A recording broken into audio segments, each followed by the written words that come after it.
When we think of ancient Egypt, our imagination is usually captured by grandeur, colossal temples, gold-laden tombs, and pharaohs who claimed eternity as their birthright.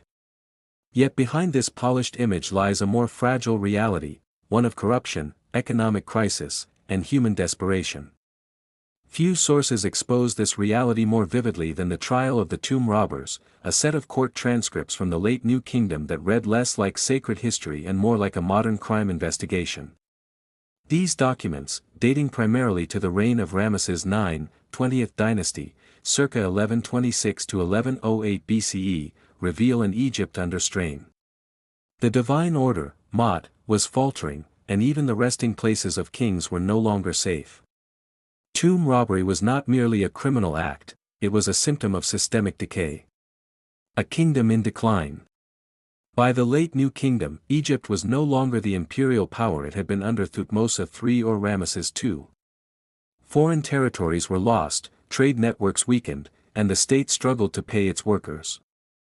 The famous Deir el-Medina strike during the reign of Ramesses III, when tomb builders stopped working because their rations were delayed, already hinted at deep economic distress.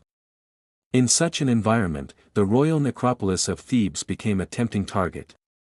The Valley of the Kings was filled with tombs rumored to contain gold, silver, and ritual objects of immense value. Ironically, those who knew these tombs best, the craftsmen, guards, and officials, were often the ones accused of violating them. This is where the court transcripts become invaluable. They do not speak in mythic tones. They name names. They record interrogations. They preserve the voices of ordinary Egyptians caught between survival and sacrilege. The papyrus records.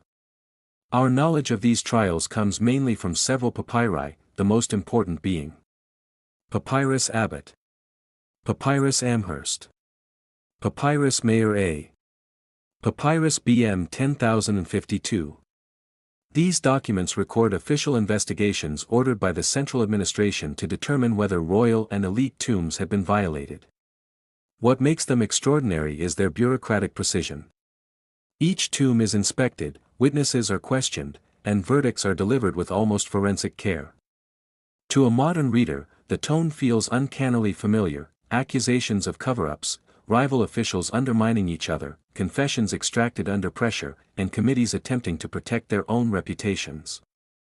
The investigations begin. The trials begin with alarming rumors: tombs of kings and queens may have been robbed. A commission of officials is dispatched to inspect the necropolis. Among them are scribes, priests, and local administrators, men whose loyalty is not always unquestioned. Inspectors examine seals, doorways, and burial chambers. Some tombs are declared intact, others show signs of forced entry. In one case, the tomb of King Sobekemsaf II, 17th Dynasty, is found violated, with its gold coffins broken apart and melted down. The language of the transcripts is chillingly direct.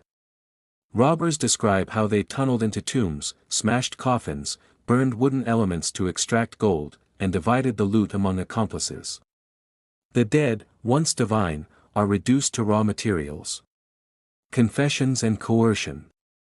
One of the most disturbing aspects of these trials is the method of interrogation. The papyri frequently mention beatings used to extract confessions. The phrase, "they were beaten with the stick," appears repeatedly, suggesting torture was a routine part of legal procedure. From a modern ethical perspective, this raises immediate concerns about reliability. Were these confessions true, or were they shaped by fear and pain? Personally, I find this one of the most uncomfortable elements of the narrative. The state, desperate to restore order, relied on violence rather than justice. Yet even within these coercive conditions, patterns emerge. Robbers often implicate officials, mayors, priests, and guards, suggesting that tomb robbery was not the work of isolated criminals but organized networks operating with insider knowledge. Corruption at the top. Perhaps the most explosive implication of the trials is the suggestion that the administration itself was compromised. Rivalries between officials in East and West Thebes spill into the records, with accusations that inspections were falsified to protect guilty parties.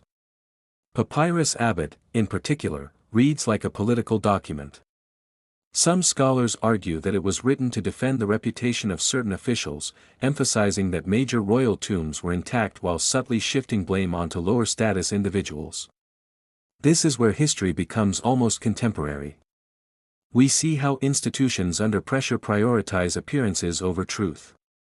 The trials were not only about justice but about maintaining legitimacy in a collapsing system. Punishment and silence. The papyri frustratingly rarely record final sentences. We know from other sources that tomb robbery could be punished by execution, often impalement, but the transcript stopped short of detailing outcomes. This silence is telling. The goal of the documents was not moral reflection but administrative closure.